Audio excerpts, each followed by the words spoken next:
Hello, everyone, and welcome back to Shut Up and Watch the Movie. I'm Kristina. I'm Tyson. And each week we make each other watch a movie that the other person hasn't seen before. Sometimes they might like it, sometimes they might not.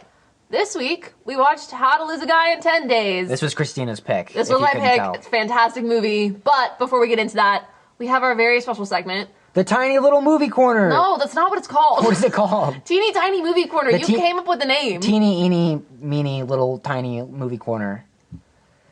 Fine. This is a segment where we talk about a movie we watched in the past week, just to kind of, break the ice, warm up a little bit before we get into the main course, as you will. Exactly. Consider this an appetizer for the 5-star dish we're about to present to you in audio form. Yeah.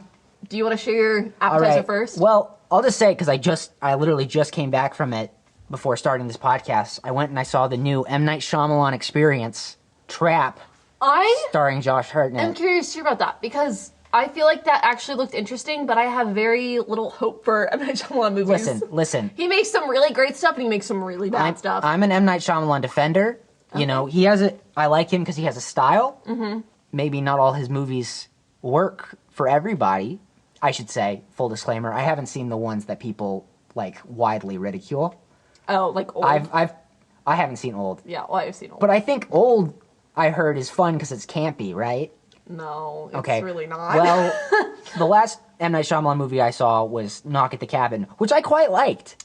Okay, I haven't seen that one. So Trap is, Josh Hartnett is a serial killer, and he's at a concert with his daughter, but the concert is actually a trap by the FBI to catch him as the serial killer. They got tipped off that the serial killer bought tickets to the concert. Mm-hmm. So they've set up a trap for him. And did you like it? I did like it. Good. It's fun, it's funny, in an intentional way. Okay. Genuinely intentional, and it's kind of silly and it's kind of campy.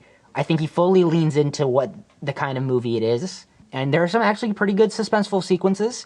People are calling it a horror movie. Maybe I'm biased, but I don't really consider it a horror movie. It's more of it's like a thriller. It's like a thriller, but it's funny. Sure. Okay, honestly, good to hear. Like I said, I was kind of intrigued by the trailers for that one. I thought it looked interesting. But, obviously you might have different opinions. Who knows? Who knows? Maybe I'll see it soon, and maybe I will wait for a while, but... Definitely, probably you're fine to watch it on streaming. When it comes you out. probably don't have to rush to theaters to see it. Okay. There you go. Well, good movie. Wait till streaming. All right, Kristina, what did you watch for the teeny tiny little movie corner? My pick this week is I went and saw Barbie, but I didn't just go and see Barbie. I went and saw Barbie at the Hollywood Bowl, and they had a live orchestra that was all women. So really cool, women. So fun. Yay, women! I love the Barbie movie. One of my favorite movies. It was amazing. It was such a cool event. Everybody was wearing pink. Everyone was walking around. People were like, "Hi, Barbie!" And I was like, "Hi, Barbie!" I didn't know it was the movie. I thought it was just music from the movie. No, they did the movie, and they had the orchestra made up of all women, mostly minorities. Yeah, super cool. That's awesome. And they played the music live. It was really neat. I had a good time. That sounds like an experience that would not necessarily be for me. Well, only because I'm a man and I don't want to invade on... I love Barbie. You can do it respectfully. There were Kens there, too. Because I'm a feminist. I love women. Yeah. And I'm glad, Barbie is a strong cultural touchstone. It was great. You would have been welcome to come if you had chosen to do so, but it was fun to be there with girlies. No, I'm kidding. Yeah, I don't know. Don't need to go see it with the live orchestra. I didn't have to pay tickets for that. Fair enough. But yeah, all right, that's that. Okay, so I guess let's get into the main course here. Let's get into How to Lose a Guy in 10 Days. Before we watch this, Tyson, you knew Matthew McConaughey was in it, right? Yeah, no, that was pretty much it. I think, I was familiar with the movie as a concept. Mm-hmm. And I knew Matthew McConaughey was in it. Yeah, I guess that is all I knew. Yeah. I feel like going into it, what I love about this movie, it's so quintessential 2000s rom-com. I can agree with that. It has all the right tropes, but it does it in all the right ways. You've got, for some reason, you know what? I don't know how many 2000s rom-coms you've seen, but there was an era where every rom-com, the girl was some sort of writer. She always worked at a magazine. I'm talking 13 Going on 30, Letters to Juliet, this one. That's such a big thing. I don't know. Is it? Yeah, I guess I haven't really seen They're always a writer in a big city, and they want to get bigger. Set It Up's another one. That one's a little more recent. That one's not 2000s, but same idea. Because they're a strong, independent woman, and they're trying to make a career for themselves. And they're trying to make a career for themselves. They just want to talk about the socioeconomic and political state of the world. Okay, well, we're going to get into it when we get into it. I don't want to spoil anything, but there's a dramatic chase at the end. Also very 2000s rom-com, and also 90s rom-com. There's a big, like, dress reveal where, she's wearing... I know you have thoughts on that. Okay. There's a song... I feel like there's one... Like, there's a big song number. A lot of 2000 rom-coms have a song or a dance. Uh-huh. It's great. I feel like it hits all the right things, but it does them well. Look... As a genre film fan myself, part of the joys of any genre are seeing how they do the tropes or remix the tropes or subvert the tropes. You know, without the tropes, it wouldn't be the genre it is. Yeah. So I think, you know, it's probably more fun for you having seen a bunch of rom-coms. Fair enough. I thought it was fun. Mm-hmm. Not my favorite one you've shown me. That's okay. But I've shown you so many good ones. That's I definitely have things to say about it. All right, should we get into it? I guess we shall. Right off the bat, our protagonist is named Andy Anderson. Andy Anderson. What a name. It's like a superhero name. What a name. Who is this actress? Kate Hudson. Kate Hudson. I know the name, but I don't actually... Like, what else is she in? Almost Famous. More recently, this is a really recent one, but she was in Glass Onion. Oh, she was in Glass... Oh, she was in Glass Onion. Yeah. I guess I wasn't familiar with... Influencer person, yeah, right? I remember. I feel like I haven't seen that since it came out, but she's been around. No, yeah, I know she's a famous actress. She also does music. So does she? What's a song she's done? I don't know.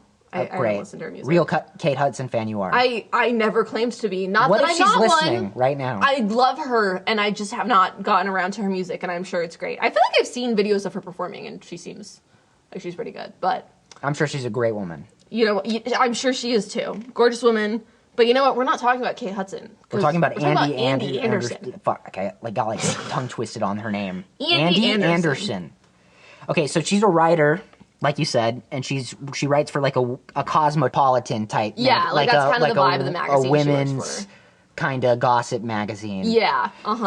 Composure is what it's called. She doesn't want to write for. Okay, so okay. Specifically, the types of articles she does, she's their how-to girl. So she's like the column, yeah. She has an article where she says, like, how to get out of a ticket, how to save money while shopping, like, that type of stuff. How to do feng shui. How to do feng shui, that was one of them, yeah. Right off the bat, the editing for this opening montage, the magazine articles are flying at the screen, words are popping off the page. We're entering into the Matrix, but instead of like, you know, like kung fu action movies, it's like magazine. It's like women's articles on how to make yourself orgasm. You know what I mean? Yeah. All right. No. Okay. And then like 5 minutes into it, she says, I don't want to write for this. I want to write things that matter, like the environment or politics. I was like, girl, come on. You couldn't be more specific. Like, do just like broad topics like that. I should have saved the other joke.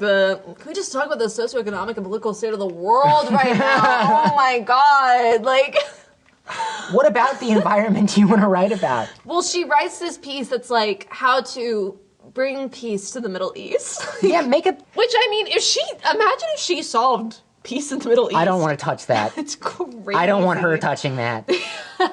You don't think she's capable? I don't. You don't believe in Andy Anderson's writing abilities? I think there are very few people who are educated enough to speak on that. She has a master's in journalism, so she points out several times throughout the movie, okay? She does, in fact, have a master's in journalism. Do they say what school? I don't think so. Not that I know anything I don't about remember. Journalism schools. I'm sure it's a good one. You know, UNC represent. We have a good journalism school, don't we? We do have a very good journalism school. Hell yeah. She finds out that her friend who also works in the magazine isn't at work that day. Oh no, why not? She goes and checks on her friend... Catherine Hahn. Yeah. She's one of those actresses that just, like, happens to be in, like, everything ever. And I feel like now people are, like, recognizing her. But, like, for a long time, like, she was just, like, one of those people that just, like, popped up in movies. I will say when I saw her, I was like, oh, she's looked the exact same. She looks great. So that means she's, like, aging gracefully. Yeah. Because she was... She's probably following articles. In this movie. She's probably following articles in Composure. Yeah, well, I mean, that's kind of like... To stay young and healthy. Oh, I see what you're saying. Yeah. Mm-hmm. Yeah, that's so true. A little fun little joke I was doing there. Yes, it took me a second to understand, but... It's because my humor is complex and elevated. and sophisticated, if you will. Okay. All right. Don't give yourself too much credit.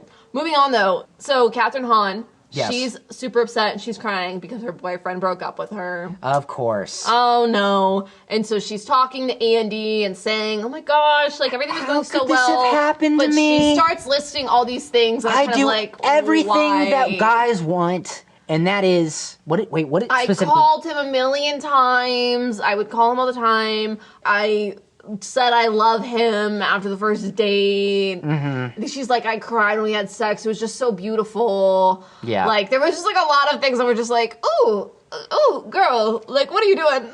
Like, that's not good. But she's like, I don't understand. Like, I let him just live my life. Whatever. So when they're talking about what articles they're writing, Andy's boss was like, oh, your boyfriend broke up with you? You should write about that. And she's like, no, I don't want to use my personal life. That's like I'd rather not. Okay, her boss is a character, and obviously she's supposed to be. Mm-hmm. But she's just like... horrible boss. Yeah, horrible boss, and she's like all persnickety and in people's business, and she's like, I guess she truly believes in what they're doing is, valuable. Does she? The magazine? Think? Yeah. Or do you think she just knows what their audience is? I think she knows what their audience is. I mean, to be fair, I feel like that's a good businesswoman. Like, I agree, like, the boss is not a good boss, but, like, she's, like, a good businesswoman. She's like, this is Composure Magazine. This is what we do. We're not going to deviate from it because this is why people come to us. They come to us for fashion and for gossip and for da-da-da. And I don't think there's necessarily anything wrong with that. Like, that's what there's a market for the magazine. I will say, I probably actually side with the boss now that you say it like that. Because it's like, who would open that magazine and then read the article on fucking global warming in the column from Andy? Like, that's just, like, the people who want to read that stuff are going to be able to find that stuff somewhere else. Like, it's just, like, I kind of with the boss. But the boss is like, you should write about your breakup. And she's like, no, like, I'm not going to do that. And the boss is like, okay, who wants to write about her breakup for an article? And Andy, to get her out of it, or, like, to prevent somebody... save her friend, yeah, to prevent somebody else from, like, really prying into her life. She's like, I'm just going to use her as a jumping off point and talk about maybe how you might lose a guy in 10 days by following the kind of stuff she did. Yeah, she was like, the classic mistakes that girls will make in relationships. The classic kind of clingy girlfriend thing. Yeah. She's like, I'm going to get a guy, I'm going to date him, and I'm going to drive him away. And that's like, there we go. We got the premise of the movie. How to lose a guy in 10 days. That's going to be the title of the article. You pointed at the screen. You did the Leonardo DiCaprio I did the Leonardo DiCaprio. I was like, did you hear that? Did you hear that? They said the movie title. Oh my God. So, meanwhile, while this is happening, my boy, peak masculinity. They're throwing footballs around. Matthew McConaughey, who also, we need to mention, his character's name, Benjamin Barry. You have Andy Anderson and Benjamin Barry. Yes. So Matthew McConaughey, he is peak testosterone-filled guy. He's throwing footballs around. He's ready to get into advertising. And where does he work? He works for like an advertising agency. It seems like they do like a lot of different stuff. He tends to do, the manly stuff. He does the beers and the sports equipment. Those are like his campaigns. I also know you're really hyping up Matthew McConaughey's masculinity. When he came on screen, you turned to me and you're like, "Do you think he's hot?" And I was like, I just like to get a women's opinion on any male actor I see. And you know what? I do. Matthew McConaughey's good looking in this movie. He also just like him in general, like he has like that charm about him, He's a charming guy. He kind of has like that Texas accent. Yeah, what accent is Texas? He's from Texas, yeah. It's got a nice like twang southern. to it. It's more western than southern, if that makes sense. Like, yeah. He's a good looking guy. And, he takes his shirt off and all the women look over. Yeah, which he shouldn't be doing in the office, but... Yeah, no, you shouldn't. Probably call HR. Probably, yeah. That's got to be some sort of violation. Like, no. Also, dude is ripped for this movie for some reason. Well, I think he was ripped. I don't know if he still is now, but, like, I feel like he was... Listen, all right. He's always been a pretty in-shape guy. Being in shape is hard. You see the supplements I take in the morning. He's the male lead of a rom-com. Like, of course he's going to be ripped. I'm going to the gym. I'm drinking a protein shake. I'm taking vitamins up the wazoo. You really are. Kristina said to me the other day, okay, so I take like maybe... You have so many pills that you take that I'm like, are you sick? Like, what is going on here? Yeah, it's like chemotherapy. I take like at least 15 pills, and they all do different things. We got H&B, we got BCAA, we got creatine. Which some people do, and that's fine. We got fish oil. No, it caught me a little off guard. You said to me, it's like American Psycho. Because there's that scene where he does that, doesn't he? No, you're right. I am.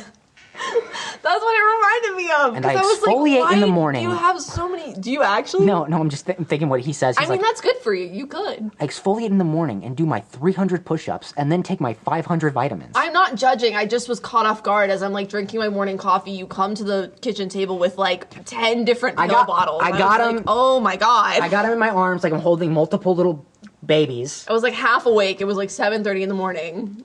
Put them down on the table. Spilling them all out on the table. Just a lot going on. Do you think Matthew McConaughey did all that? Listen, you would have to, right? You know what they got these Hollywood diets on? I mean, I'm sure it was probably a mix of like, I mean, I feel like this is just like getting fit in general. It's a mix of diet and working out. You know, it's a healthy balance. You know, he's probably eating unseasoned grilled chicken, broccoli, eggs. Yeah. All the kind of, all the bodybuilding stuff. foods. Yeah. You know, I put spinach in my protein smoothie. You can't taste it. It's great. Good for you. I can tell you're riveted by this. I go do my hot girl walk and then I call it a day. I understand. I like doing cardio stuff, but I don't know. I haven't as much recently. I hate cardio. I would take cardio over. Well, you need to do cardio to look like Matthew McConaughey, because what he has is like muscle definition. Yeah, but I feel like you need to like in order to build that muscle. He's not like large. No, but I'm just saying he's not like large. Crazy tangent right now. He's pretty lean. He's fit. He's pretty lean though, but he has that muscle. Fit. That means he has a low body fat percentage. He's fit. That's why like I think like physically, like when I'm saying like yeah, he's good looking, like he's attractive. Me personally, like, people have different preferences. Some people might not think he's attractive. I think that type of look where it's like, he's not like bulky, but he is like fit, like, I think that looks nice. So, when the girls were looking at him when he's taking his shirt off, I'm gonna like, yeah, how do you feel about, me too, I get it. How do you feel about dad bods? This could be like a yes or no question answer. We can get back to the movie. I can't say I'm like personally super into it, but I mean it's a preference, and I'm not like against it. I've talked some people look great with dad bods. I've talked to some girls, and they're just like, "Yep, gotta have a dad bod." No, that's what I'm saying. That's why I'm like, it's like totally a preference thing. Some girls are really into. Well, there's something like biological with dad bods, though. Because it's like. If he looks like he could be a father, like in your brain, it's like we should procreate. Yeah. Like he would be a good father to my babies. I think all attraction is based on that, right? To a certain extent, yeah. Look, we don't have to go in. Like psychologically. Jesus Christ, we gotta get into the movie. We went on a really long tangent there. Look, I'm just interested. Probably gonna cut some of that. No, leave it all in. That's great content. Because that's what this podcast is. Content. Just great yapping. Content. Is that what it is? I feel like we're just yapping. Okay, so what are we even talking about? Benjamin Barry. Benjamin Barry, he works at an advertising agency. He sells sports equipment and beer, basically. And he's got his bros there, and they're so excited because there's like this like diamond company that they're like this jewelry company. Oh, yes. And that's what they work with. I guess that's where they think the big money is, in diamonds. Which, I mean, they're expensive. So but advertising diamonds are like... I feel like I would guess if you're working with like a high class or luxury brand, it's probably big money. Now, I say that knowing basically nothing about the advertising world. So take what I say with a grain of salt. But they're excited about getting the diamond account, but they find out two girls at the advertising agency have been given the account because girls know jewelry better, girls know diamonds better. Well, also, it makes more sense. Benjamin Barry, you do beer. You do ball, From a business perspective, I mean, yeah, it makes sense. You're a boy. Listen, that's not for you. I mean, that's kind of like, I don't know, that makes sense. Maybe does make sense. Maybe that's judging a book by its cover, but it's like, I don't know, I'd probably give is that wrong to say? I don't think so. I mean, that's what they were doing in the movie. Is that unfeminist of me to say that I would give the diamond account to the women? Wow, I can't believe that you would assume that women would like jewelry. No, but here, okay. No, I'm kidding. I'm joking. But here he makes his argument. He's like, well, the diamonds are being sold to the men. Right. Well, this is later. You were trying to. Yeah, they basically go to some work ball event. So, and there's like a nice bar, I guess, that a lot of people. Yeah, I guess a lot of like high class business. What people city is this in? New York. New York. Yeah. They're in New York City, baby. Just another little rom-com. Yeah, it's gotta be some big city. Have you seen? I haven't seen this, but have you seen They Came Together? No, but actually I want to. It's like a parody. It's like a parody of like a rom-com. Yeah. Anyway, yeah. So they're at this bar. Andy's there trying to find her man that she's going to write an article about. Yeah. Benjamin Barry's there to try, because the girls that got the account are meeting with their boss. Yeah, and he's so he's trying to go to them. convince them and be like, no, I should get this account. I'm the one that had, like, the tip that this company was looking for advertising or whatever. But basically, they're like, you're not really a diamond material. And they said, what's diamond material? Love. Mm-hmm. You're a guy that does one-night stands. Yeah. A diamond is Wham, a commitment. bam, thank you, ma'am. That's all you are. Right. And, well, yeah, and like you were saying, they make the point that he's like, you're selling the diamonds to the men to buy for the women. You're not selling it to the women. And the women are like, that's not true. Women can buy diamonds for themselves. How dare you? But are they? Do they? Yeah. I don't, because I can't afford diamonds. Also, I just am not a big jewelry person personally. Who's going out and buying diamonds on the regular? People in a different tax bracket than us. Aren't diamonds supposed to be rare? I feel like I see them at every mall. You know what I mean? Isn't there always like a K Jewelers? Well, I mean, I don't know about rare, but like... Just nice looking? Well, no, they're more than nice. Are we going by Minecraft rules where they are rare? I don't know anything about Minecraft. Make a pickaxe? I don't a sword? speak Minecraft. I don't know what you're talking about. You don't know diamond sword? That's like everyone knows. That's like one of the the icon of Minecraft. It's a diamond sword. It's like that axe. Oh, wait, it's I think what I it know what you're is. talking about. It's the thing that I'm saying it is. I've never played Minecraft. You can't, but I'm saying it's a diamond sword, and you're like, what is that? Some kind of axe? No, it's a sword. I think because you said it was like the symbol, so I thought of like the first Minecraft symbol that came to mind, which is an axe, right? It's a pickaxe. Yeah.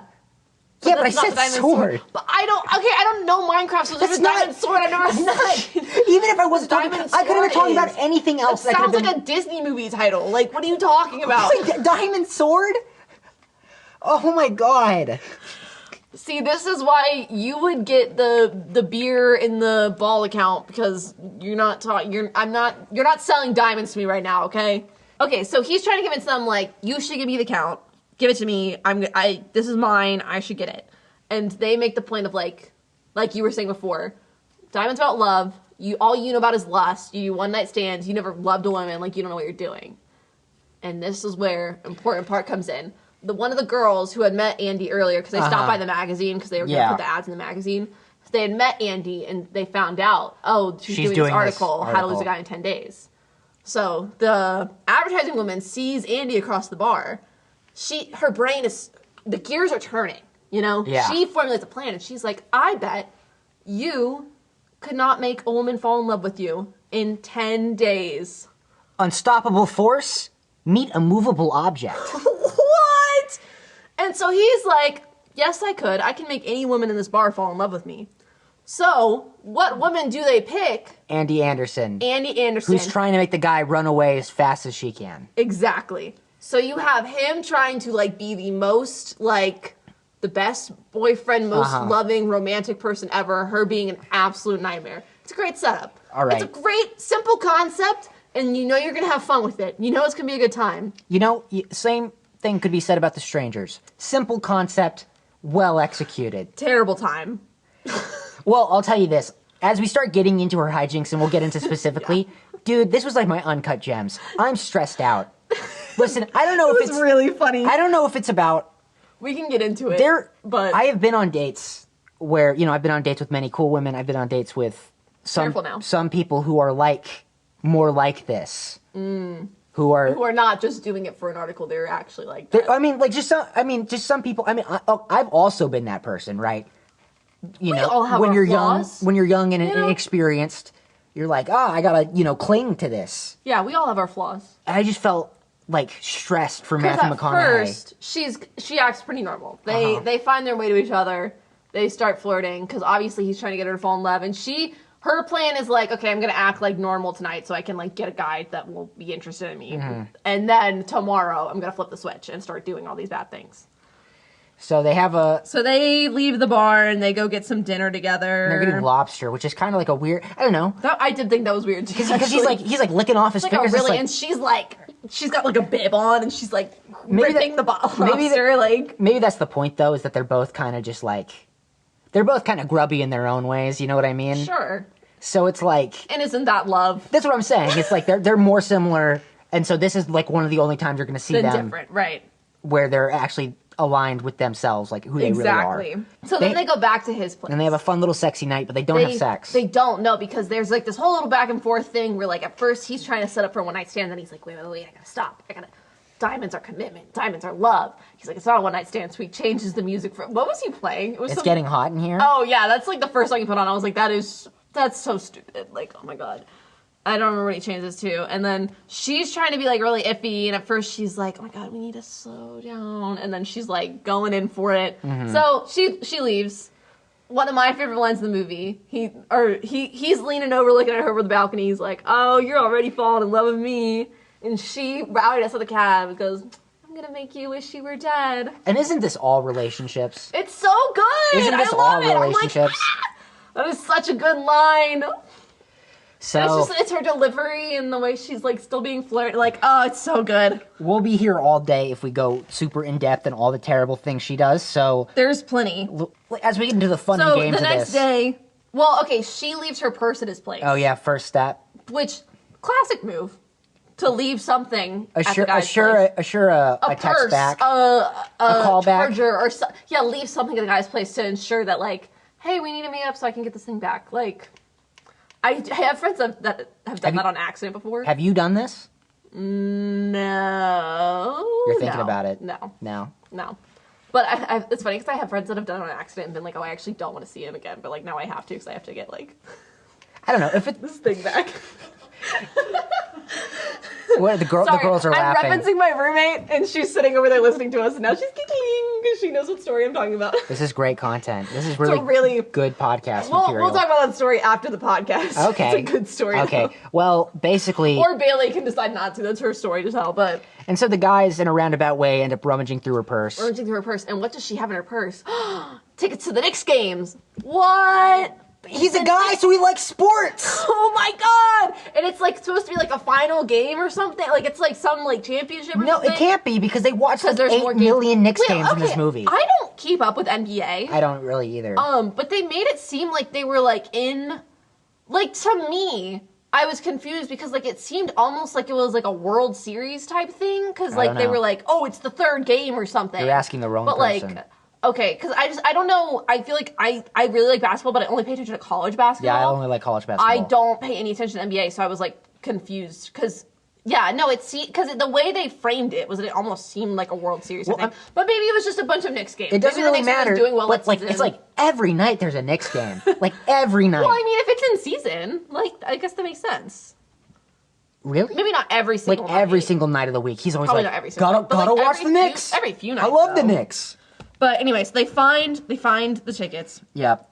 And so he calls her, he sends flowers to his place, and he's like, hey, like, I'm going to this game with you. And she's like, what? Okay, sure.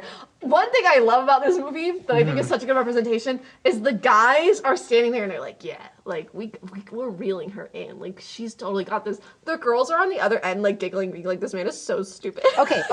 You say That's so real. Okay. It's so funny. Then what does work on you guys? Huh? No, I wouldn't say it doesn't work, but I just think it's so common for guys to be like, yeah, like, she's totally into me, and the girl that I'd be like, he's so corny. And then you are into him. She was into him. And so, then you are into him. She was, but I just thought it was funny that the girls are like constantly laughing. They're like, giggling. Also because she's purposefully ends up being a monster to him, and he's still like trying to get her for the bet. But they go to the game. This is one of my favorite parts.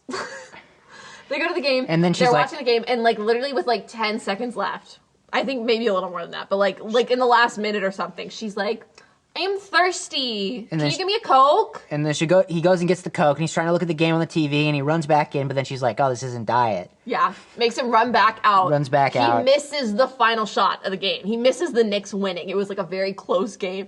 That is so funny and like so evil genius of her. Like, I love it. I like want to find someone that I hate and do that to them. Like, it's so good. Oh, also, just out of curiosity, so far, she's pretty much just done this thing at the basketball game. I want you to imagine the first night you meet this girl, like, love your life, she seems like a dream girl.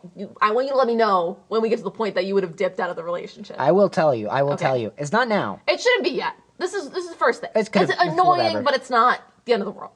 You shouldn't, I don't think this is a reason to break up with someone. No, I don't think so either. She calls him at work, And he's like, oh, I'm in an important meeting. He's like, oh, I miss you, baby. Yeah. She's like, baby, boo, boo, boo. And then he's like, okay, let's go to a movie. And so they go to a movie, and she's talking. Okay, this pissed me off.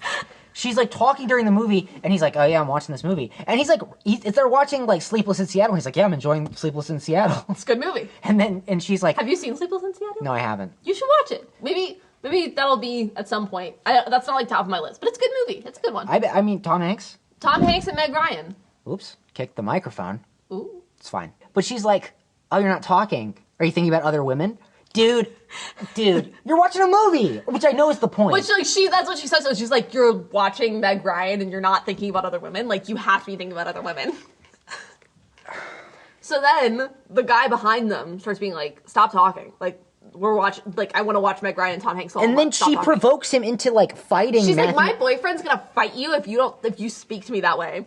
And Matthew McConaughey's like, no, like, I don't want to. Like, and he gets clocked. He takes him outside and he gets clocked. They go outside of the movie thing and they get clocked. But you know what?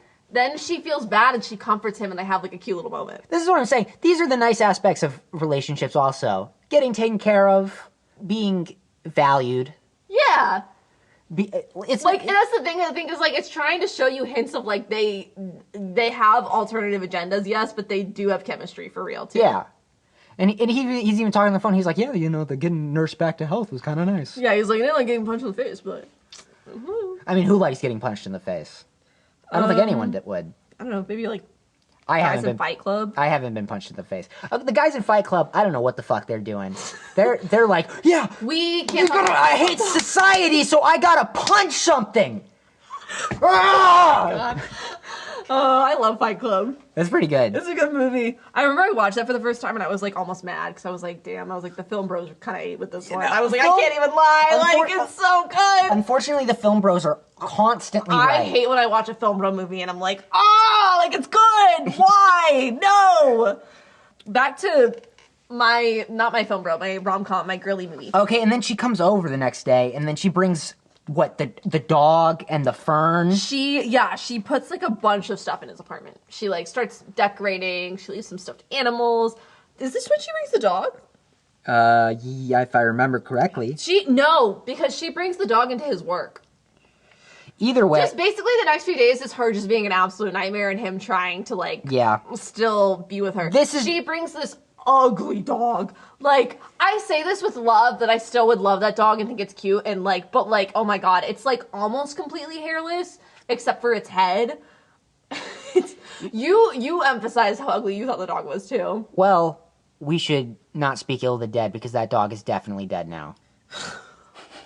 Like, you're not wrong, but what are you talking about? I'm saying let's put some respect on the dog's name. Okay, I love the dog. I'm not saying I don't like it. Oh. It's an ugly dog. No, okay. Before the dog, so basically she brings a fern, it's their love fern. It's their love fern. This is about where I would have stopped. It's like, oh, really? It's just like third date and like, it's like representative of like our love. Like, our love is like this fern and we're gonna grow and just take care of each other. It's not even like the fern that bothers me. It's the fact that you're doing it on the third date. I would have been like, this is not a good sign. And I would have... When should a love fern be introduced? I don't know. Maybe like a year into the relationship. A year? Hey, I bought you this fern. Thanks. What? But what if it was not just a fern, it's a love fern? Well, you know, I'd still say thanks. Okay. Thank you for this plant. But a year. I mean, I could be a little earlier. Okay. That seems kind of long. Kind of long for I don't know, man. A plant is something I'd have to take care of, much like a dog. Right, but that's like her point, is that it's like their relationship. They have to take care of it. And he doesn't take care of it. Yeah, we'll get to that. She finds out when the love fern's not doing well. But that happens. She shows up to his work with the dog. No, but before the dog happens... Okay, I have to get into this, because I don't think this particular dialogue was very good either. Oh, but it's... Okay. She comes on to him, or like, I don't know what exactly prompts her to do this. Oh, okay. Okay, well, this is kind of funny. She's like, let me see your penis. It's Princess Sophia. And he's like, whoa. Whoa. Yeah, whoa. Wait a minute. But then his reaction is weird to me. Because he's like, you can't call it princess. You gotta call it something super masculine. Like, Krull, the war god. Krull the warrior king. That's stupid. Instead no of being man like, would ever say don't that. name my penis. Like, don't give it a name. Like, I don't. Okay, look. do we want to get personal here? All I'm saying is, Princess Sophia, no. No, I don't like that. Krull the warrior. Krull the warrior king is not any fucking better. Matthew McConaughey. It's more masculine. It's stupid. No, but that's not. But that's also not sexy, though. No, it's not. Your girl whispers in your ears like, "Hey, you want to pull out Krull the warrior king?" No. No. What are we? Are we fucking It's playing? better than Princess Sophia. Are we playing He-Man? Maybe if there's like some role play involved. Wow, you dropped something, I dropped the cap in my drink. and that made a noise. This is an audio medium. Now our Kristina. podcast is ruined. Oh God. Totally just blew out the microphone. It's fine. God, I can't do anything right. Women, we're out here going crazy, naming men's penises. Like, when we just want to be called Krull the I don't warrior know anyone king. that's ever done that either. Just speaking for women in general. I'm sure people have, but like It would not surprise me. I know people have. I can't say anyone. On the people I know and the that girls I know, that would not surprise me. Oh, really? I don't know. But also, it would not surprise me if, my girlfriend called my penis Princess Sophia. I feel like she just do that to mess with you, though. Yeah, I know. That's what I'm saying. But that's what she's doing here. But she's doing it. She knows that she's messing with him, but he doesn't know that she's messing with him. You know? Exactly. Like to him, she's being fully serious. Oh no, she's like, let's see, larger, big. Larger, big, little big. Nightmare. Little big. Fucking nightmare. Nightmare. That was so funny. Oh my god. There's just like so many moments in this where I'm like, I like want to use some of this at some point. Like I don't know when. Don't though. Like just like I don't know. It's You're not gonna get to the side of me. Are you gonna get to that stage and then be like, I'm gonna fuck with this guy? I wouldn't do. Honestly, I wouldn't do any of this because I just found this weird. But so they name, but the reason love fern's kind of funny. Love fern's kind of funny. Getting the drink at like the last minute of the game is kind of funny. Like the reason why I brought that section up is because they end up naming the dog Krull. Yes. Krull the warrior king. Stupid This dog. This little pathetic dog. I thought you were trying to defend the dog. I said it was ugly and you got on me and now you're like, this pathetic dog. Listen. I thought you were trying to be nice to the dog. I love ugly things. It's an ugly dog, dude. I agree. I'm the one that said that. R.I.P. May it wolf in peace. Are you doing a cross? Yes, because I'm laying the dog to rest. But you're not religious. I like to think I'm spiritual. Okay. This poor dog So this poor dog. I'm trying to bless it. It could be burning in hell right now. What? I'm saying I'm trying to save it. I thought you were trying. You're not doing anything for this dog right now. I said the dog was ugly and I'd still love it, and you're calling it pathetic and saying that it's burning in hell. Like, I don't. I don't want it to be. How are you better than me? Listen, I don't even know what the fuck I'm talking about. It's late. So the last notable thing that she does to try and like drive him away is she's like, oh wait, I guess there's like two actually. One, he invites her over for dinner to watch the game and eat dinner. But she gets there and she's like, oh, like, I'm vegetarian. I can't eat it. He makes this beautiful lamb, which, like, honestly, looks fire. Honestly? It looked like a good rack of lamb. He's like... He cooked. That's like boyfriend material. Yeah. He's like... That would work on me. Coming in, he's got the aprons in the oven mitt, he's glazing the lamb. He was... Yeah. Bro, yeah. that's a glaze. Flattered. I can't do that shit. If I walked in and Matthew McConaughey had made a lamb for me, oh my god. Like, pouring some nice wine. Insane. They got the Knicks game on the TV. The Knicks game on the TV because they're both fans and they want to watch together? Like, and she has to fucking be like, oh, I'm a vegetarian. I'm vegetarian, which she's lying, by the way. Like, the previous scene had been her eating a burger. Like, and then they go to like a vegetarian restaurant and she screams out, my boyfriend thinks I'm fat. Oh my god. That's another thing I would not do. I would Stress in public? And of course he's like, I don't think she's fat. Well, like, he said nothing to even relate it. That's so funny too. It like was completely unprompted. I kicked the microphone again. Out of nowhere. Stop doing that. Okay, look, this movie just made me very energized because it's like... I do think it was funny because while all of this is happening, you were genuinely stressed out. You were like the equivalent of me watching The Strangers, like having to hug a pillow and like bury my face in it. You had your popcorn bag and I was you were like twisting it because you just needed to like do something with your hands. It's because I was like, I'm so stressed for Matthew McConaughey. I was in the corner giggling the whole time. I was having a great time. I was like, this is great. I'm having so much fun. Imagine you just started dating a girl. And it's like, because like, look, from my perspective also, it's like, oh man, she really likes me. I don't want to hurt her. Yeah. But it's like, oh my God, you're moving in? You're saying the L word so soon? That's when he panics, is when he opens up his like mirror in his bathroom and there's like tampons in there. He's like, no. It's kind of funny. That was funny. I liked that. Because he was kind of, like, chill about, like, there was, like, stuffed animals and stuff. He's like, okay, like, that's a little, I don't love it, but whatever. But it was, like, the women products in his bathroom that he was like, no! I feel like that wouldn't bother me. I feel like that should probably bother you a lot less than, like, the decorations. I don't know, it's funny that that's the last straw for him. Yeah. I'm just saying, if you had an overnight guest quite frequently, then like... It makes sense. Leave some stuff there. Yeah. He's, like, trying to get, like, a little bit of a break from her because he's like, I need to still win this bet, but, like, I can't. So he's like, hey, like, I'm so sorry. Like, I'm busy tonight. And she's like, oh, but I have tickets for the big night. And there's another Knicks game. So he's like, you have tickets? And she's like, yeah, like, I thought we could go together. And he's like, well, you know what? Maybe I can call for it. Like, so then they go to the big night. The big night is not the Knicks game.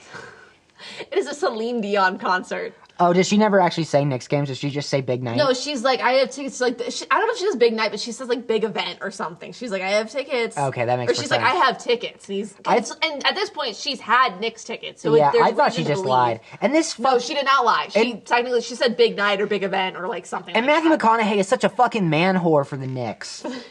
So they go to a Celine Dion concert. I don't even look. What's a Celine Dion song? My Heart Will Go On. It's like the Titanic song. Oh. Yeah. Is that really, like, what, does she have another song? Is that, like, She has a lot of songs. She was, like, one of those big singers, like, in, like, the 90s that just, like, she has, like, a really big voice, you know? Uh-huh. Like, in, like, the likes of, like, Cher and, like, it's all coming back to me now, duh. I'm looking up her songs. All Coming Back to Me, is that a song? It's All Coming Back to Me. Now? Is there a now at the end of that? Yeah, it's all coming back to me. I thought you were saying that, like, it was coming back to you. No. The title of the song is It's All Coming Back to Me Now. I don't know this song. You would probably recognize it if you heard it. Oh, and then The Power of Love, that's a big one. Speaking of powerful women singers. She sang at the Olympics opening ceremony. I didn't watch the Olympics. Okay, well, I actually didn't watch the whole opening ceremony. It was too long. Sorry, not to sidetrack, but you keeping up with J-Lo these days? No, you can't compare J-Lo to Celine No, Dion. no, I'm not comparing them. I'm just thinking of other powerful, strong women who I look up to. And J-Lo... What? And Jennifer Lopez, did you see her visual album, Masterpiece? What was it called? This Is Me Now? This Is Me Now? No, I have a funny story. I can't... You can't share it on the podcast? Well, let me tell you, I watched it. It's great. Post Malone's there. Keke Palmer's there. Ben Affleck is there. You know, they're not dating anymore. They were married. Yeah, they got married and I think they're getting divorced. You know why? Because Ben Affleck's going to go to his true love, Matt Damon. This is true. I'm rooting for them. I wonder if their relationship was much like the relationship of Matthew McConaughey and Andy Just Anderson. a lot of up and down, back and forth. I could see it. Back on topic. Mm-hmm. She's doing all these horrible things driving away. And she's like, as this is going on, she's like, how is this guy not broken up with me yet? Like, what is wrong with him? And like, he's probably thinking, because like... any sane person would have broken up with her at this point. Yes. She shows up, another thing she does, she shows up and she's like, she has a photo album of the rest of their life together, their wedding and their children, like, AI. Oh, she photoshops their two faces together. Yeah. To, like, composite their children. Also, she calls his mom. She becomes best friends with his mom. Which I love that, and I would absolutely do that. I think that'd be so funny. That'd be, like, a thing that I feel like I'd threaten. Like, if, like, I had a boyfriend and, like, he was, like, not acting straight, I'd be like, I'm gonna call your mom. Like, that's so good. It's so funny, and it's so good. Oh. Yeah. I don't know if my parents ever gab with any of my partners. No. Well, okay, hypothetically, if I was, like, in a long-term relationship or, like, to actually get married or, like, whatever, like, I'd want to have a good relationship with parents, but that's different. No, but I'm not calling them on the... go to my girlfriend's town, speak to their parents. Yeah. We're gabbing up a storm. Right, but you're not going to call them up. No, I'm not calling. I feel like I would threaten. That'd be something I would Their like. mom. If you don't get your act together, I'm going to call your mom. I feel like my parents would always take my side. All of this accumulates. I feel like the biggest thing that happened is that he and his boys, they have a boys poker night. They do it once a week or once a month or something, but it's boys poker night. It's boys' night. It's boys' night. And she and her friends are like, oh my God, it's crazy that this guy hasn't broken up with you yet. And they're like, what are you doing tonight? And she's like, well, it's boys' night. And they're like, no, it's not. It's not boys' night. Invade boys' night. She shows up to boys' night. The boys are playing poker. They're smoking cigars. I think they're like drinking beer and eating pizza.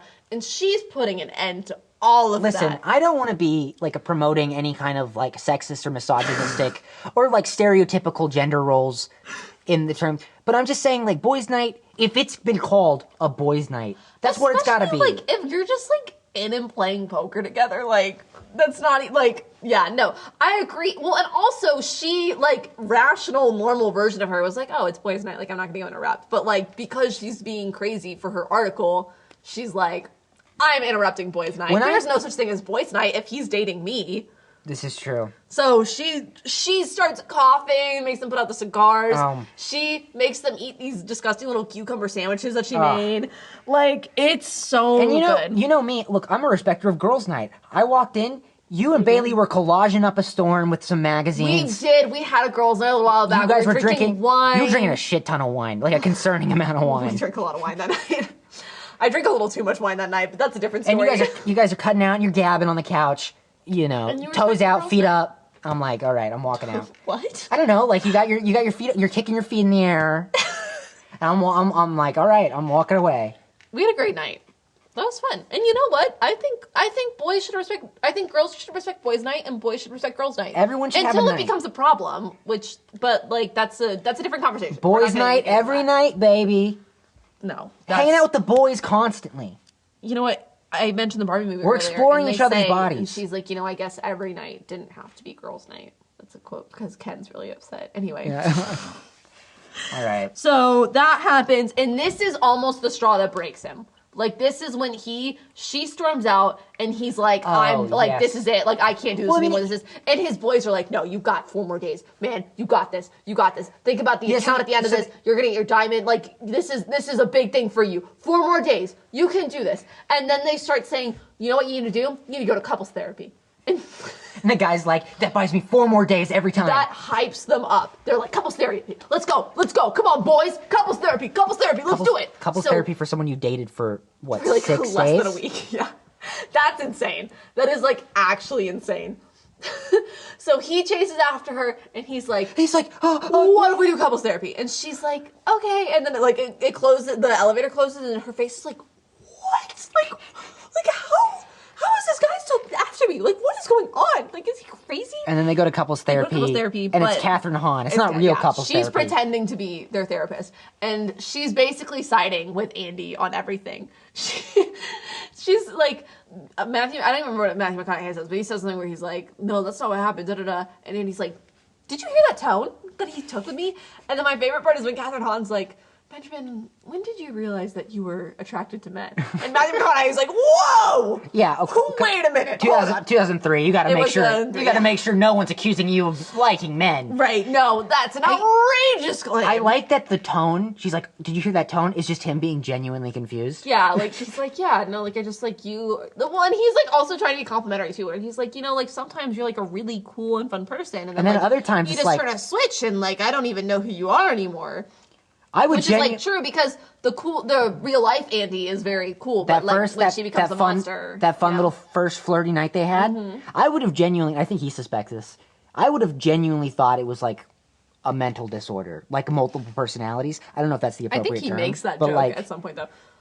He calls her bipolar, like multiple personality. He said at some point, he's like, I don't even like, because like when she's like being like, oh, like he thinks about other women or something. He's like, I don't need to think about other women. You're 10 women all in one. Like.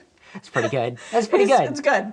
They leave couples therapy. I don't even know exactly how it happens, but like it ends up with couples therapy. Like, she suggests that they go out with his family. Because it's something like they're saying like I love talking to your mom or something, and so they're like, and he's like, you want to talk to my mom? You can come talk to my whole family. Let's go to Staten Island and meet them. And the therapist is like, or no, not really, the not real therapist. that's a great idea. You should do that. And Andy's like, what?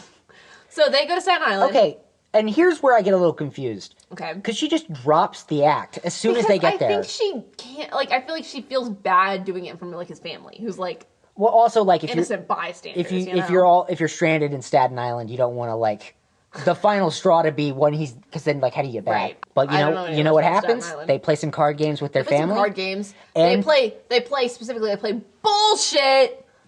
Fun game. Oh my god, this pissed me off. This pissed me off. They cut to, there's no context for this. Out of context. They just cut to the grandfather a couple times.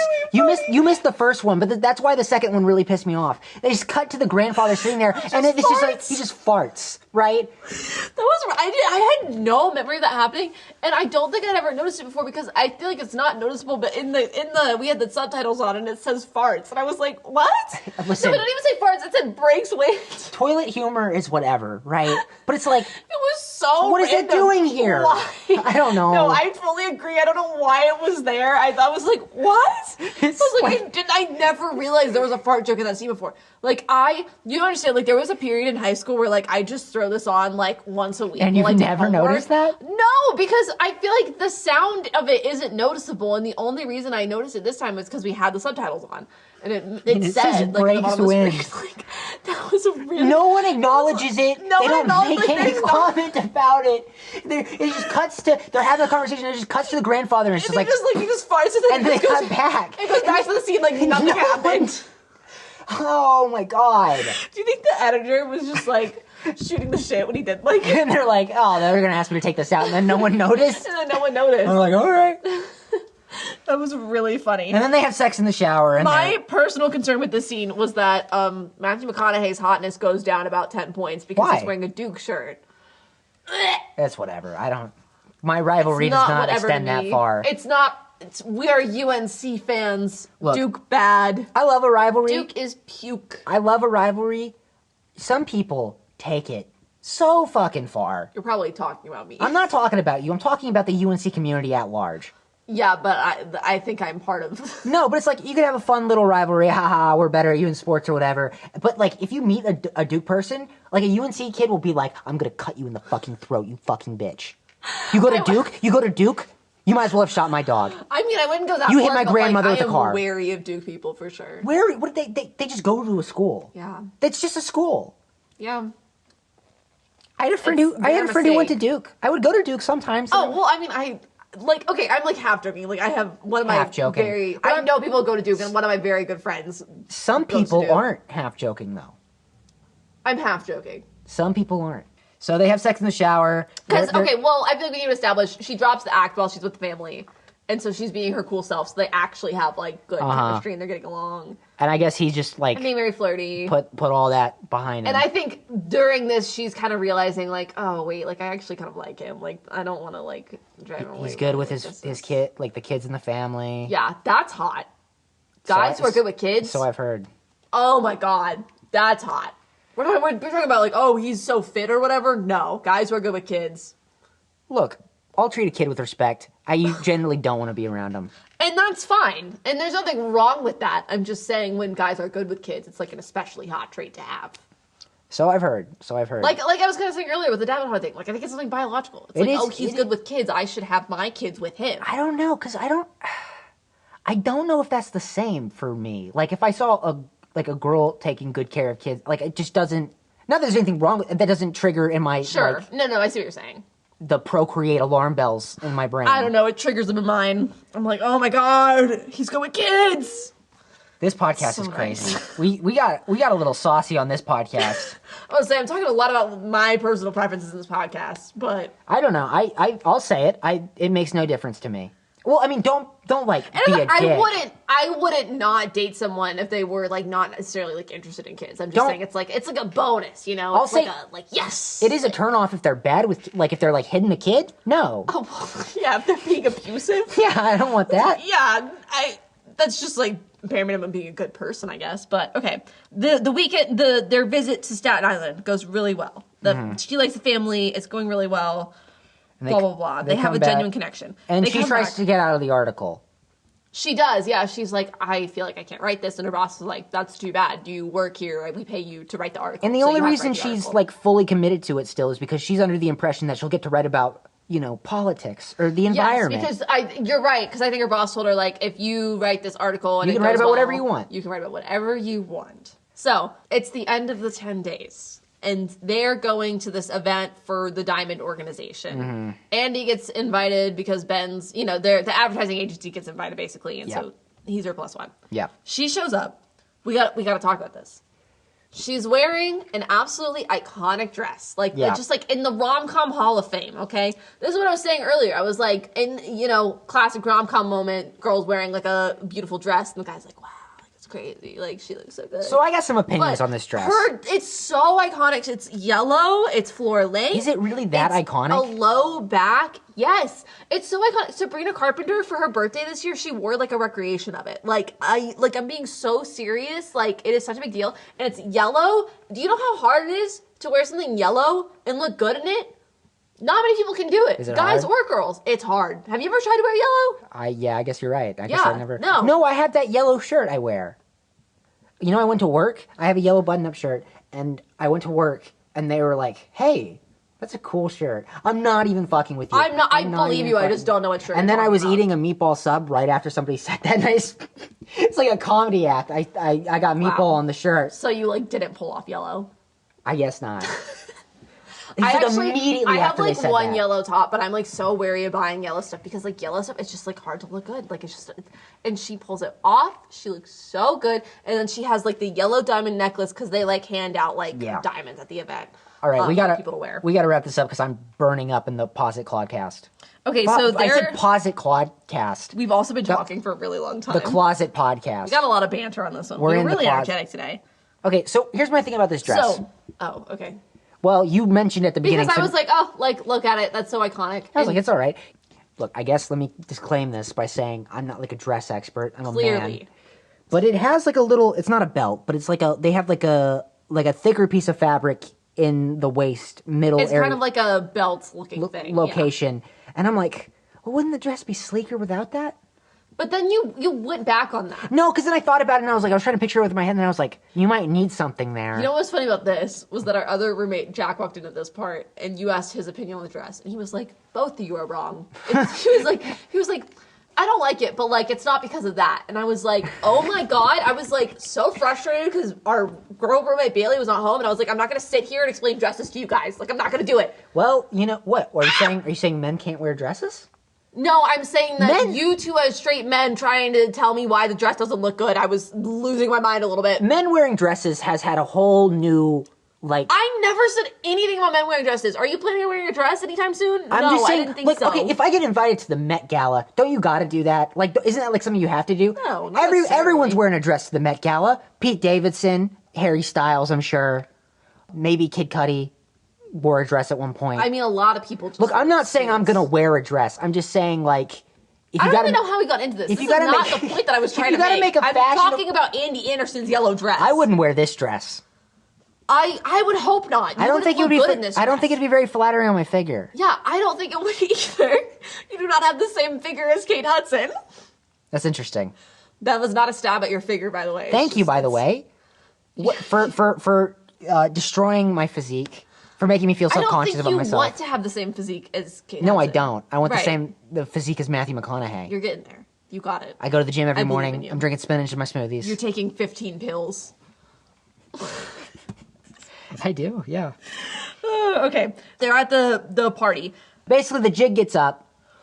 Andy finds out from the two guy friends. Yeah, that he's like, oh, do you know it's a bet now? Like, there's a miscommunication, and there's miscommunication, and they're like, hey, if you could just like not say anything about the bet. And but she didn't know it was a bet. The bet. And while this is happening, the editor of the magazine's talking to Ben, and she's like, oh my gosh, you're like, oh, you know, Andy, she's writing this article about how to lose a guy in 10 days. She's dating this guy, and she's just being the worst girlfriend possible to try and drive him away. So they're both having this realization at the same time. And then she has the moment, she's like, oop. He's right behind you, isn't he? But he's like, oop. Yeah, she's you're the guy, isn't he? And his face is just dropping, and she's like, oh, it's you. Awkward. Whoops. So then some people, this is like, it's like a rich person event. There's like they have like a band or whatever.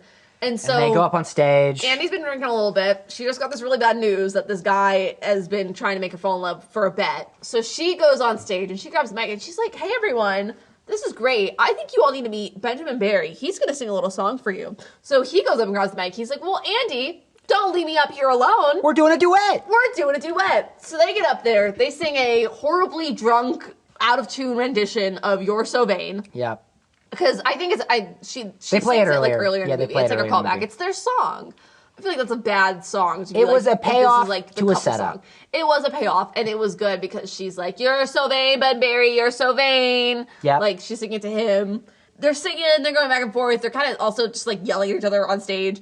Everybody's watching. Everyone's like, oh, this is a train wreck. Like, this is so embarrassing for both of them. This is really bad.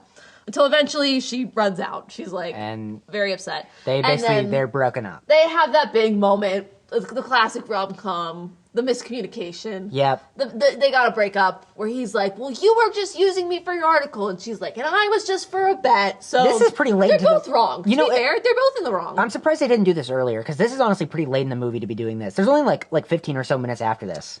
Yeah. Because basically what immediately happens after is she writes the article and she basically says, I did all this, but I lost a really good guy in the process. So she's like, I lost the only guy that I've ever actually loved. And her boss is like, okay, this was great. So now you can write about anything you want. And she's like, oh my God, great. I have this like really political piece. And her boss is like, no. You're going to write about like shoes. That's what I meant. She's like, you can write whatever you want in the realm of this magazine. Fashion, pop culture. Which I mean, to be fair, like that is the magazine. Kind of makes sense. But also, she should not have phrased it as you can write whatever you want. Well, after she very specifically was like, I want to write about politics or the environment or, the social economic state of the world right now. Yeah. Andy's like, oh, that's it. Like, I gotta get out of here. I gotta use that master's in journalism degree. I gotta go to DC and write about politics. So she gets in the cab and she's driving away and Benjamin reads the article that's saying where she's basically like, I missed I can't. Yeah, great. Good. Words are not coming. Well, here, let me jump in real quick. Okay. So, I guess I should have mentioned this earlier. This entire time she's hating on the little puff pieces she does. Yeah. They seem fun. Yeah, why would you throw that away and go work in hard... I guess it's really important to some people, like her, but it's like, I did the school newspaper in high school. You know what I was? The opinion editor. You know what I wrote? Here are the best fucking fast food restaurants to get chicken nuggets from. I loved it. Wow, hard. That's all I did. You know the one time we had to like switch roles and I had to go do like an actual like journalistic piece? Uh-huh. Hated it. I had to do an interview. I think it depends. Like, well, I mean, I honestly think like as people who both want to work in the entertainment industry, I think there's value in like some people want to make very serious art films and that are like super metaphorical and down to earth and da-da-da, and like that's fine. And it's also fine to want to make a silly blockbuster comedy action movie.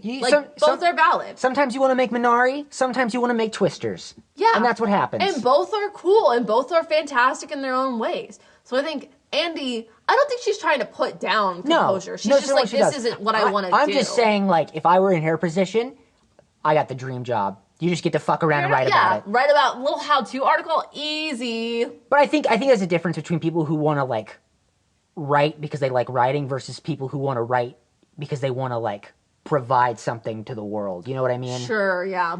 Like, they want to be valuable. Yeah, that's a good point. So she's... once again, classic rom-com. So she's in her cab. She's going to DC for a job interview. And he's like, Matthew McConaughey hops on his motorcycle. Wait. And he goes on his chasing motorcycle. after her. So he finally gets to her. And they pull over on the side of a bridge. Is this true? He's holding up the article. He's like, is this true? And she's like, every word of it. And she's like crying. And he's like, so where are you going? So then they make out on the bridge. Do they make out? Did I make that up? No, they kiss. Oh, okay. They have to kiss, right? It's a rom-com. That's what I'm saying. They're back together. Is this our first movie that there's not actually a wedding? They don't get married. They get back together, and that's the end of the movie. Yeah, it's great that they don't, they may or may not get married. To be fair, I don't think this relationship ends with them getting married. I don't think so either. Because again, they've only known each other for 10 days. But they're going to have maybe a nice fling or maybe a nice long-term relationship. Little relationship. That's the movie. What a fun movie that I thought was just all right. You were very stressed. I was stressed during a lot of it. I was giggling, which I love to giggle. I know that you have a vendetta against giggling, but... Because you guys are giggling all the time. I love to giggle. I'm sorry that I know joy. Listen. Look, it's not my space, but you and Bailey are whispering to each other and you're giggling about something. It's like, what's so funny? You got something to share to the class? I'm sorry that I have a close relationship with a fellow girl and that we celebrate girlhood and sisterhood. I guess I'm putting down women. Yeah, you kind of are. I didn't realize you hate women, Tyson. I just would like to be included in the giggle circle once in a while. You can giggle whenever you want. What are we going to giggle about? Literally anything. You guys are giggling about girl things. What does that mean? I don't know, but like you guys got like... Whoa, what's a girl thing? I don't know, you guys are probably talking about things that like girls giggle about. I don't know. Can I get on you guys when you're just standing in the hallway talking about boy things? We did the most guy thing where we just stand in the hallway. Stand in the hallway, block off any in a central part of the apartment. You're blocking off the kitchen and the bathroom. It's like the opening and where the bedrooms go and into the main common room. And you guys are just blocking it off, talking about cameras. It's like the opening of King of the Hill. I'm cracking my beer open. We're just standing there, and I'm like, yeah, so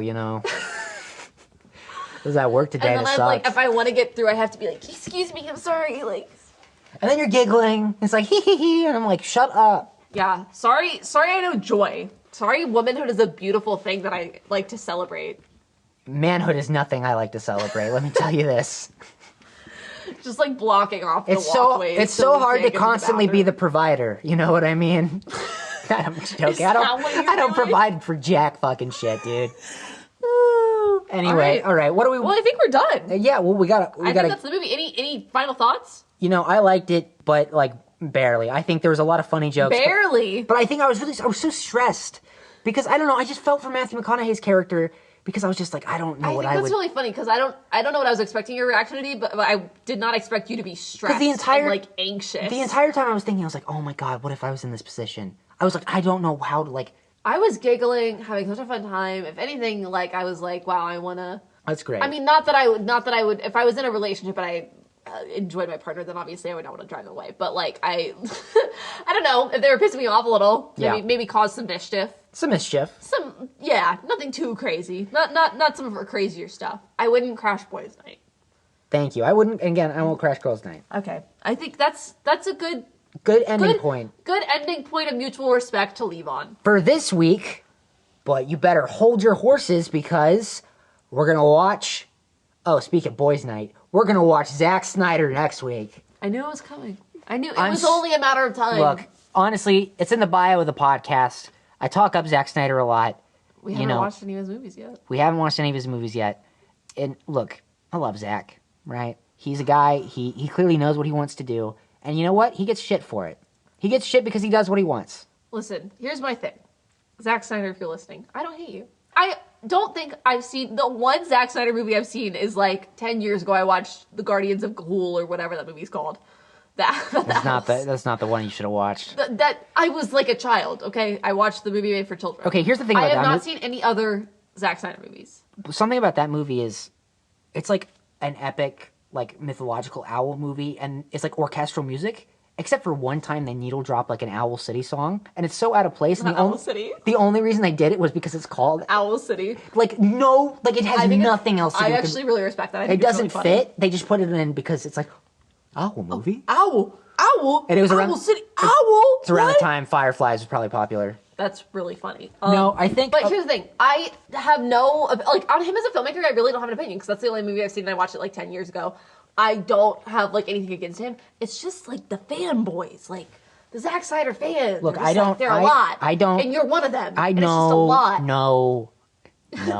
Yes. I'm not. Yes.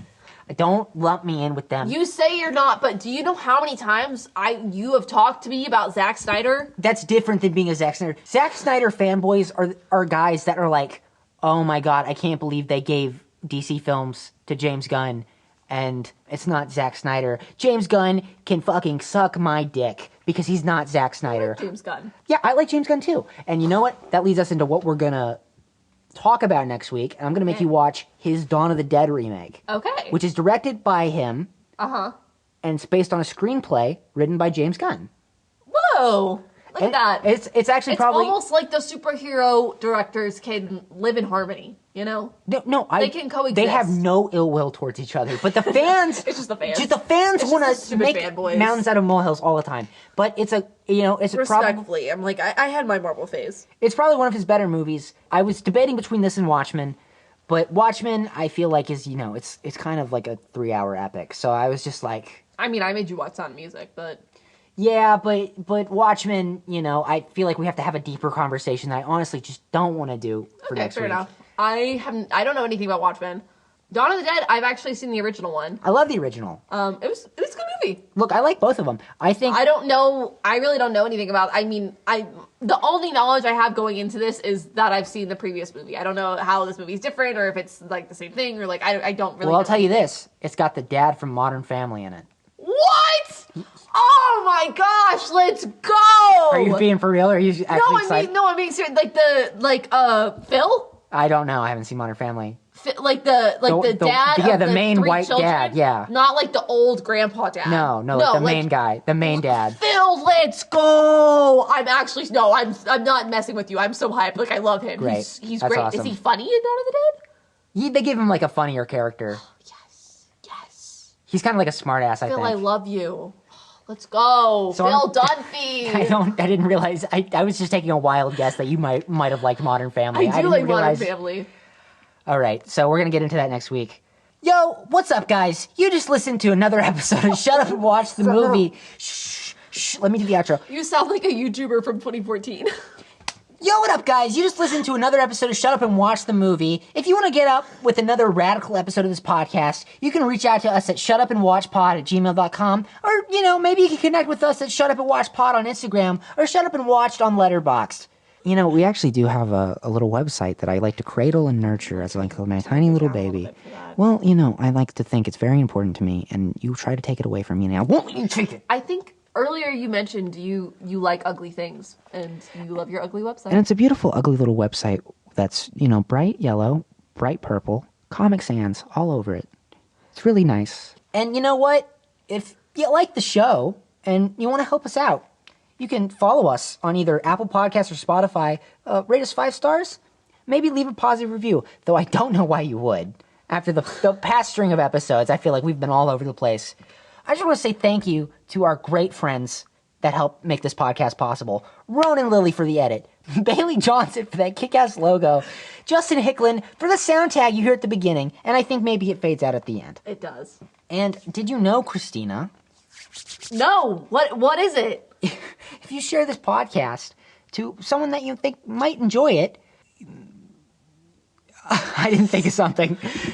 Maybe they won't leave you in 10 days. If you don't share it, your friend's going to leave you. Leave you in 10 days. This is like those old email chains that are like, if you don't forward this to 10 people, you're going to die. If you don't send this podcast to 10 people, you will be alone. Oh, that's actually a good one. You have to send this podcast to 10 people or you're going to die. Yeah. Someone's going to crawl.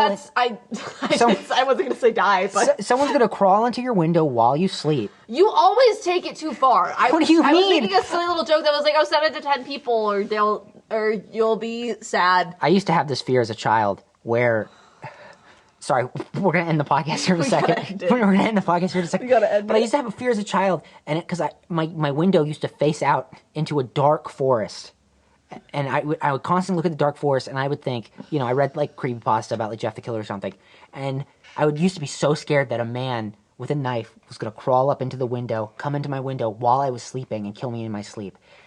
And that's what's going to happen to you if you don't share this podcast to 10 people. Oh my God! Okay, end the podcast. All right, Thanks for bye, listening. guys. Bye. Bye.